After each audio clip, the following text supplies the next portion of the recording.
Baik, assalamualaikum warahmatullahi wabarakatuh. Perkenalkan, nama saya Desta Afriansa, NIM 202301103005.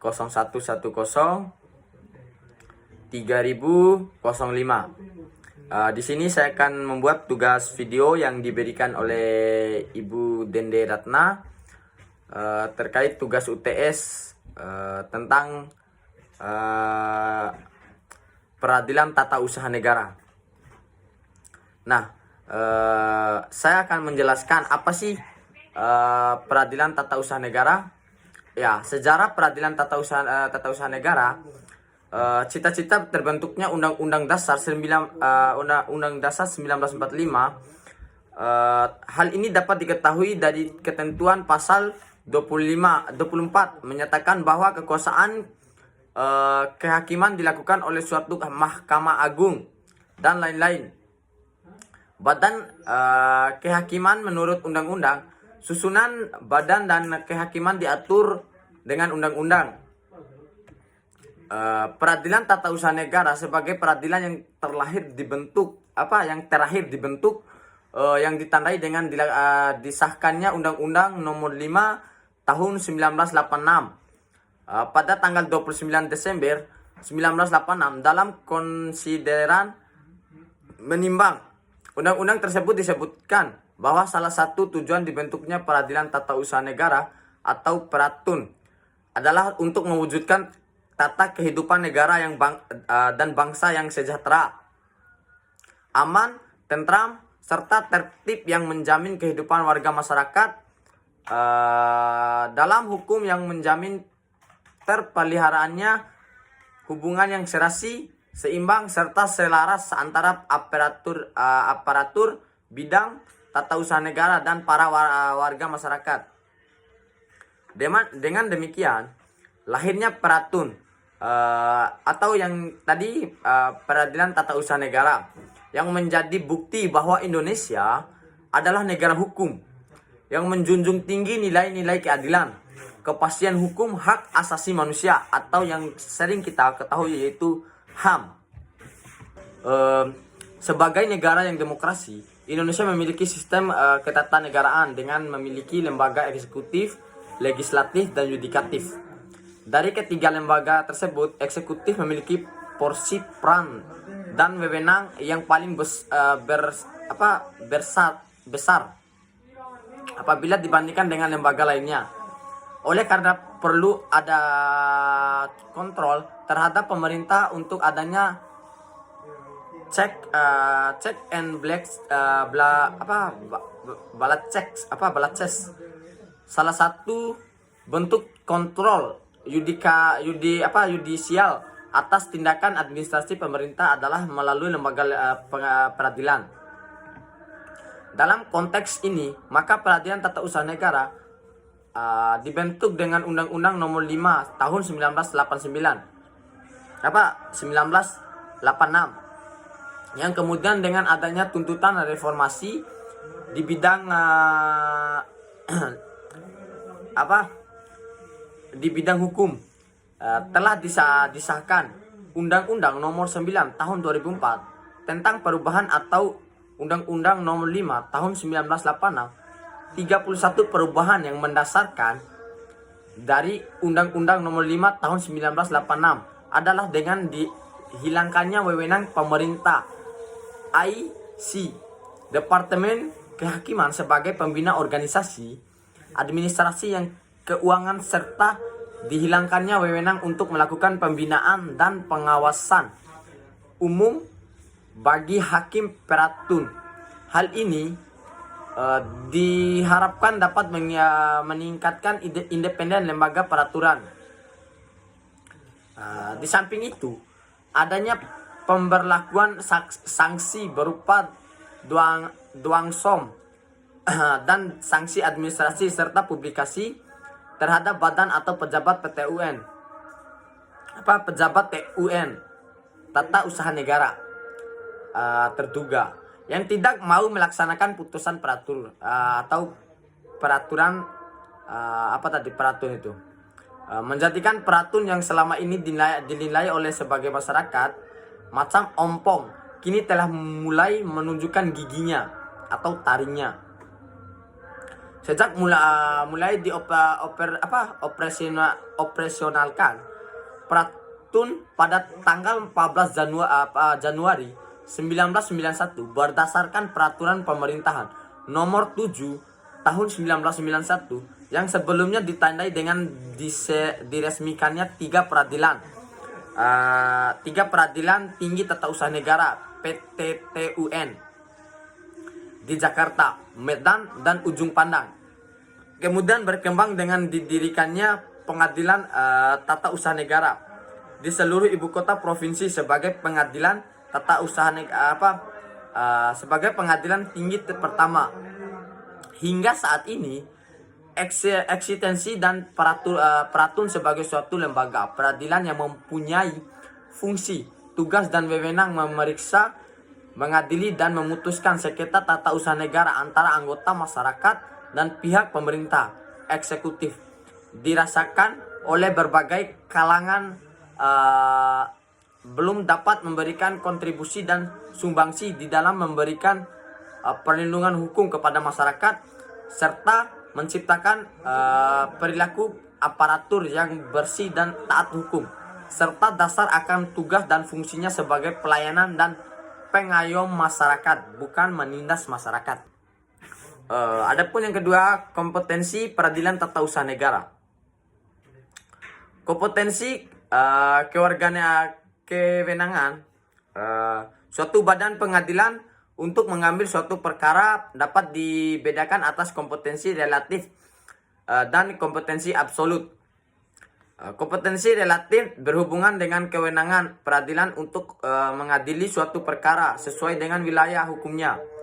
Sedangkan kompetensi absolut adalah kewenangan peradilan untuk mengendali suatu perkara menurut objek, materi, atau pokok sengketa. Ada kasus terkait dengan pekerjaan seperti pemberhentian tidak sah.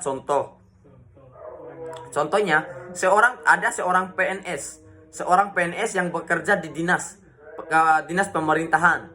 Nah, di sini diberhentikan oleh atasannya seorang PNS ini hanya karena alasan pribadi gitu. Misalnya ada perbedaan pendapat atau ketidaksepakatan dalam tugas. Pemberhentian tersebut dilakukan tanpa pemberitahuan, tanpa surat peringatan atau SP yang sering kita sebut itu, dan tanpa prosedur yang benar. PNS tersebut merasa dirugikan karena pemberhentian tidak melalui prosedur sebagaimana diatur dalam peraturan perundang-undang tentang kepegawaian. Itu sangat tidak sah namanya. Untuk menyelesaikan kasus pemberhentian tidak sah seperti ini, ada beberapa langkah yang dapat dilakukan. Yang pertama, mengajukan keberatan atau banding internal sebelum membawa kasus ke pengadilan. PNS yang diberhentikan dapat mengajukan keberatan secara internal ke atasan yang lebih tinggi atau ke Badan Pegawaian Negara BKN. Prosedur ini bertujuan untuk mendapatkan klarifikasi atau pembatalan atas keputusan pemberhentian yang dinilai tidak sah. Yang kedua, mengajukan gugatan ke Pengadilan Tata Usaha Negara atau PTUN. Jika keberatan internal tidak mendapatkan hasil, PNS dapat mengajukan gugatan ke PTUN. Gugatan ini bertujuan untuk meminta pengadilan menyatakan bahwa keputusan pemberhentian tidak sah, melanggar aturan yang berlaku. Untuk mengajukan gugatan, PNS harus melengkapi berkas seperti salinan keputusan pendukung, misalnya bukti ketidakadilan dalam prosedur, dan dokumen lainnya yang relevan yang mungkin penting dalam pemberhentian itu. Yang ketiga, mediasi atau penyelesaian alternatif. Dalam beberapa kasus, peradilan tata usaha negara mungkin menyarankan mediasi antara pihak yang bersengketa, terutama jika ada kemungkinan kompromi atau kesepakatan untuk membatalkan pemberhentian secara damai. Putusan pengadilan. Jika kasus berlanjut ke persidangan atau peradilan tata usaha negara akan meninjau bukti-bukti dan argumen dari kedua belah pihak yang bersangkutan tadi, yang PNS, seorang PNS sama atasannya yang memberhentikannya. Jika pengadilan memutuskan bahwa pemberhentian tersebut tidak sah, pengadilan dapat membatalkan keputusan pemberhentian dan memerintahkan pengadilan satu status PNS kepada penggugat. Putusan ini bersifat mengikat. Dan jika pihak yang memberhentikan PNS tidak melaksanakan putusan, PNS yang bersangkutan dapat meminta bantuan hukum untuk mengangkat keputusan pengadilan. Yang kelima, mengajukan permohonan pemulihan hak. Jika gugatan dikabulkan, PNS yang bersangkutan dapat mengajukan permohonan pemulihan hak. Ini termasuk pengadilan jabatan, gaji yang tertunda, tunjangan, dan hak lainnya yang seharusnya diterima selama masa pemberhentian. Dengan adanya prosedur ini, PNS yang diberhentikan secara tidak sah memiliki jalur hukum yang jelas untuk memperjuangkan haknya, yang memastikan bahwa keputusan administrasi yang menyangkut dirinya sesuai dengan hukum dan prosedur yang berlaku.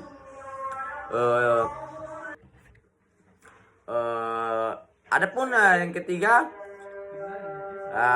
sifat putusan tata usaha negara.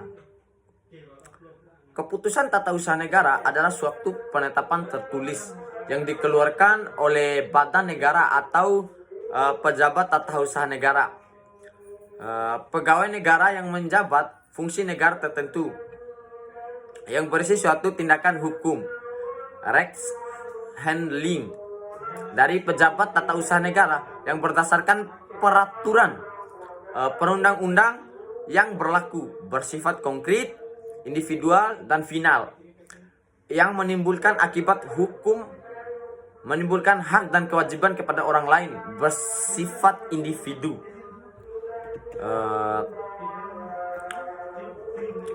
Peradilan administrasi negara adalah setiap bentuk penyelesaian daripada suatu perubahan pejabat instansi administrasi negara yang dipersoalkan oleh warga masyarakat, instansi masyarakat, perusahaan, yayasan, maupun perhimpunan dan sebagainya, atau sesama instansi pemerintah.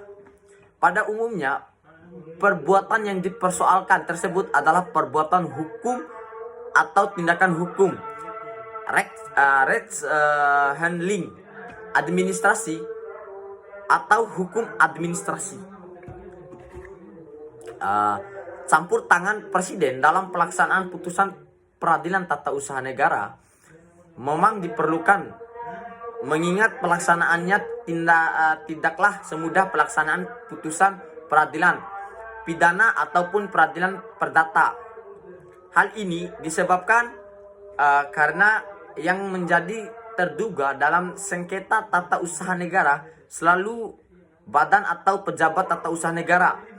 Dalam putusan peradilan tata usaha negara, hal ini adalah badan yang adalah badan atau pejabat tata usaha negara untuk melaksanakan suatu kewajiban yang berupa, yang pertama, pencabutan keputusan tata usaha negara yang bersangkutan.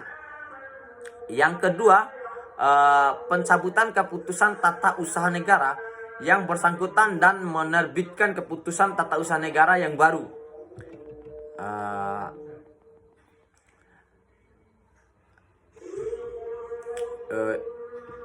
Adapun pencabutan keputusan tata usaha negara yang bersangkutan. 2. Pencabutan keputusan tata usaha negara yang bersangkutan dan menerbitkan keputusan tata usaha negara yang baru. Itu yang tadi yang kedua. Nah, sekarang yang ketiga, membayar ganti rugi. Yang keempat, menerbitkan rehabilitasi. Nah, ketentuan mengikat yang dimaksud dengan kekuatan mengikat dari putusan hakim adalah kekuatan hukum yang diberikan kepada suatu putusan hakim bahwa putusan tersebut mengingat yang berkepentingan untuk menaati atau melaksanakannya. Yang dimaksud dengan yang berkepentingan adalah para pihak yang terdiri dari yang pertama penggugat dan terduga. Penggugat dan tergugat. Yang kedua, pihak ketiga yang ikut serta dalam suatu sengketa antara penggugat dan tergugat, baik dengan jalan intervensi maupun pembebasan atau mereka yang diwakili dalam proses. Yang ketiga, seorang yang kemudian mendapat dari pihak yang kalah.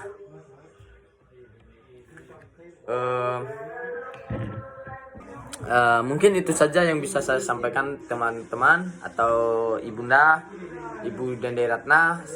Jika ada salah kata atau penyebutan, saya mohon maaf. Billahi fisabilil haq, fastabiqul khairat. Wassalamualaikum warahmatullahi wabarakatuh. Sekian, dadah.